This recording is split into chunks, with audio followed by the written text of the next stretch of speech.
Kita tak tahu acara macam ini sampai berapa lama masih diizinkan oleh Allah. Satu persatu larangan telah dibuat untuk mengurangi pertemuan-pertemuan yang sifatnya massal seperti ini. Di Arab Saudi kita sudah sama-sama paham apa yang saya sampaikan, hadis tentang akan terhalang umatku nanti di akhir zaman melaksanakan ibadah haji dan umrah, sepertinya sekarang sudah jadi kenyataan. Sesuatu yang mungkin membuat kita tak mengharapkan kalau terjadi di zaman kita, tetapi kita sudah menyaksikan sekarang. Jumat kemarin pemerintah kerajaan Arab Saudi melarang khutbah tak boleh lama. Jumat seluruhnya dari khutbah sampai selesai hanya 15 menit. Dan sekarang mataf juga dilarang orang untuk tawaf di sekitarnya. Mimpi saya 3 tahun yang lalu, saya melihat Ka'bah itu sepi, buram dan suram. Saya tidak mengerti apa maksudnya. Sekarang apa yang saya lihat dalam mimpi jadi kenyataan seperti apa yang ada. Kaum muslimin yang kami muliakan, di Mekah juga sudah ada orang-orang yang terinfeksi oleh COVID-19 ini di Mekah. Wahai hamba-hamba Allah yang kami muliakan, sekarang untuk COVID-19 sudah menjadi pandemi, bukan lagi epidemi, karena sudah lebih 150 negara yang positif terjangkiti oleh COVID-19. Tidak terkira kerugian masing-masing negara secara ekonomi, hancur lebur ekonomi masing-masing negara, seluruhnya menuju terjun bebas sekarang ini. Dan saudaraku, hamba-hamba Allah yang kami muliakan, kalau sebelumnya Cina babak belur dan menuju kepada kondisi yang terberat, ternyata disusul oleh Iran, disusul oleh Korea Selatan, disusul oleh Italia. Italia malah lockdown satu negara, ya. Setiap kota-kotanya sudah dikunci. Dan ini juga terus ke Perancis, Inggris, Belanda, Jerman, menyebar terus, ya, sampai negara adidaya, negara superpower Amerika menganggarkan dana yang lebih besar lagi untuk mencoba perang melawan corona. Bala tentara Allah yang tak nampak Allah kirimkan kecil, sementara bala tentara mereka yang banyak seperti Cina punya 2 juta tentara tak mampu berkutik. Bahkan Israel sendiri mengkarantina 13.000 tentaranya, 4.000 sekian sudah dilepaskan. Bagaimana kita menyaksikan Korea Utara yang tentaranya kita dengar sangatlah beringas keras, ternyata juga dibabak beluri oleh COVID-19. Tak nampak, Pak, tak nampak. Sekarang ini semua negara sedang dalam kondisi berkabung dan berduka cita sebab petaka COVID-19 ini. Wahai Bapak Ibu, hamba-hamba Allah yang kami muliakan, sepanjang apakah berita ini akan berlangsung? Kalau menurut WHO, ini akan berlangsung selama 18 bulan. 18 bulan, ini bukan sebentar. Sejak 23 Desember sampai nanti 18 bulan setelah itu. Dan ini tidak ada negara yang akan mampu bertahan, karena masing-masing mencoba mengklaim sudah menemukan vaksinnya. Tapi vaksin itu untuk bisa lulus harus uji klinis terlebih dahulu. Dan ini memerlukan waktu lebih kurang 2 bulan.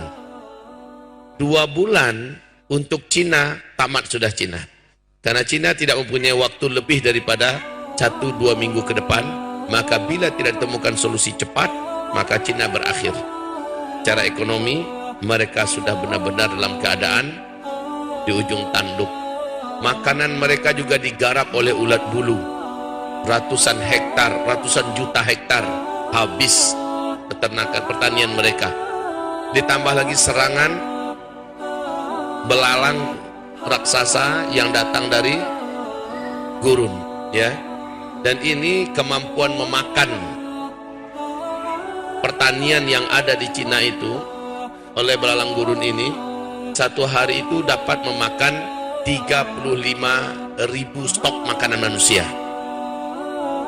Dan menurut PBB, ini belalang gurun yang besar-besar dan menggigit manusia ini, di bulan April besok ini jumlah mereka sudah 500 kali lipat dari yang ada sekarang. Tak tahu mana yang lebih ganas nanti, belalang ini atau corona. Luar biasa yang sedang Allah datangkan kepada makhluk sombong yang berkata tidak ada satupun kekuatan yang bisa mengguncang Cina. Butuh 1 minggu saja, maka sudah benar-benar kelimpungan dan menuju kepada titik paling nadir bagi mereka sekarang. Dunia susul menyusul. Negara sedikjaya Jepang teknologinya juga sekarang ini sudah mengerahkan semua daya mereka. Negara yang begitu hebat dan kokohnya seperti Singapura juga sudah mengalami kerawanan pakan, pangan, dan ekonomi mereka juga sudah mengalami masa-masa yang sangat berat. Malaysia jangan ditanya, Australia apalagi, ya. Thailand juga sekarang sudah mengalami hal yang sangat menegangkan. Kaum muslimin yang kami muliakan, Indonesia juga mengalami peningkatan yang sangat tajam. Sehingga kebijakan demi kebijakan sudah mulai dibuat oleh Gubernur DKI kita, ya, di mana beliau perintahkan sekolah stop dulu, ya kan? Sekolah dilanjutkan secara online dan seterusnya, dan kebijakan-kebijakan publik sudah mulai ditutup satu persatu, seperti Car Free Day juga sudah mulai ditutup di beberapa titik dan sebagainya. Dan kemarin secara resmi Bapak Anies sudah memasukkan surat kepada PA 212, kepada panitia yang akan mengadakan acara akbar pada hari Sabtu depan, di mana kita akan melakukan Isra Mi'raj terbesar di seluruh dunia di Monas. Ini rencana kita dalam rangka membela dan membebaskan Baitul Maqdis. Ini program terbesar kita. Kemudian diminta oleh Pemda DKI agar ini di stop dulu, dipending dulu, ya, untuk jangka waktu yang kita lihat ke depan. Kita evaluasi setelah 2 minggu setelah ini. Ibarat Allah yang kami muliakan, bagaimana menurut Bapak Ibu apa yang akan terjadi ke depan? Saya hanya mampu membacakan dari hadis-hadis Nabi, ya. Dari hadis Nabi, inilah yang akan terjadi ke depan. Berikutnya yang akan terjadi setelah bermunculannya penyakit-penyakit yang menular sebagai wabah bagi manusia, yang berikutnya terjadi adalah terjadinya kelangkaan pakan, dan ini sedang on the way. Terjadinya kelangkaan pakan karena orang nggak produksi lagi, Pak. Hewan ternak mati dalam jumlah yang tidak terkira-kira. Sebab negara-negara ketika melakukan lockdown, ya, tiap-tiap kotanya, tiap-tiap negerinya, otomatis rakyat nggak boleh kemana-mana. Maka ternak-ternak mereka yang ada siapa yang akan urus? Makan minum mereka siapa yang akan antarkan? Pabrik-pabrik stop. Ini yang terjadi di Cina, Pak. Didatangkan 40 kontainer. Satu kontainer itu bisa membakar mayat dan bangkai dalam ukuran 5 ton. Dan daya bakarnya hanya butuh beberapa menit karena panasnya 800 derajat Celcius. 40 didatangkan, Pak. Sampai-sampai sulfur yang ditangkap oleh satelit yang ada di atas kota-kota Cina itu sudah di atas 1.500. Dan ini adalah apabila mampu membakar 15.000 mayat dalam satu kali pembakaran. Suatu perkara yang mengerikan, wahai kaum muslimin. Ternak-ternak mati semua. Sementara pertanian yang ada digarap oleh ulat bulu dan belalang. Masya Allah, apa yang tersisa lagi kaum muslimin? Pabrik-pabrik stop. Maka stok-stok yang ada di pasaran sekarang, pasaran dunia, ini ngabisin yang sudah ada. Setelah itu semuanya menjadi membumbung naik. Lalu kata Rasulullah, nanti di akhir zaman, uang yang banyak, gaji yang banyak, takkan mampu membeli makanan yang diperlukan. Ini akan terjadi, Pak. Saya tak tahulah bagaimana solusinya, demi Allah saya tak tahu. Ya, uang yang banyak, orang-orang yang digaji banyak tidak akan mampu memenuhi kebutuhan mereka untuk makan minum saja. Dan pada puncaknya dalam hadis Sahih Bukhari Muslim, tak akan terjadi kiamat sampai terlebih dahulu, kata Rasulullah, tetangga karena lapar, dia akan bunuh tetangganya demi memperebutkan sepotong roti yang ada di tangan tetangga. Ini karena kelaparan, Pak. Dan ini adalah krisis yang akan kita hadapi bersama-sama. Sungguh demi Allah, seandainya Allah tidak memberikan solusi, maka mungkin kita termasuk yang mengalami peristiwa-peristiwa ini dalam kondisi berat, karena kita tinggal di tengah kepadatan penduduk. Kita tinggal di kota-kota besar. Kecuali yang tinggal di kampung-kampung, kecuali yang tinggal di perbukitan, yang membuat perumahan, yang mempunyai perkebunan sendiri, ternak sendiri segala macamnya, insya Allah mereka punya.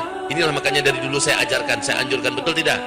Dari dulu saya anjurkan, ayo tinggal di siapkan tempat tinggal, siapkan peternakan, pertanian di bukit-bukit.